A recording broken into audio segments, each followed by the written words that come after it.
So habang naka-blindfold, paunahan kayo ni Chris sa paghuna ng mga items. Pero ang gagamitin niyo na pangkapa ay ang inyong mukha. Ay, nakakakilig niya. Ang inyong mukha. Pero mas maraming mahulaan ang siyang panalo. Walang gamitan ng kamay ko, kupala. Kaya naman players, bubuwes ko na kayo. Kasama ka dun.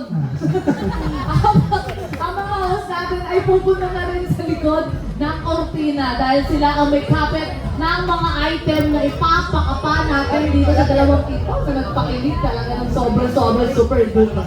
Ito na naka-ready na. Players!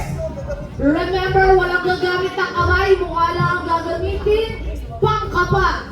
With that, you have 1 minute and 30 seconds. TikTok lang! Happy time na! Go! Wala pa. Okay, ito na. Unang item. Ayan, tapain nyo na mabuti. Ayan, dahan-dahan. Ayan, ginagamit siya. Ginagamit niya sa gabi para hindi ka lamukin. Walang po? Ayan!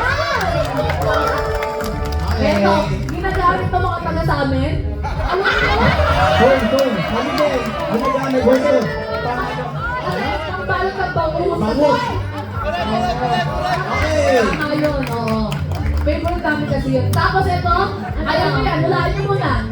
Sige, oh, ayan! Ayan! Babo.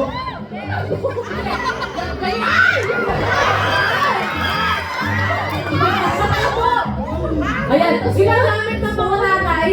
Ayan, Ayan, malapit na! Sundok. Ayan! Ito, ginagamit. Sige, kapain nyo muna. Ayan, kapain nyo na mabuti. Ayan. Nakaabuya na po sila ng mga. Ginagamit ng mga estudyante. Ginagamit ng mga teacher. Pwede yun.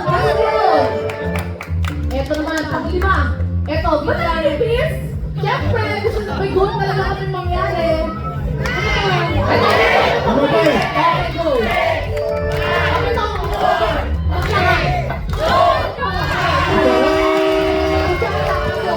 Plato.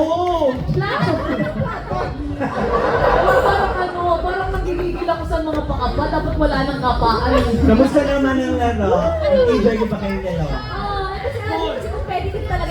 Pero, ang score ay ang pink na si Ate Chris ay 1 point only. Si Green Team naman, si Kuya Aljon, nagbigay ng 5. Mga pala, Ang text na kilig. Yes.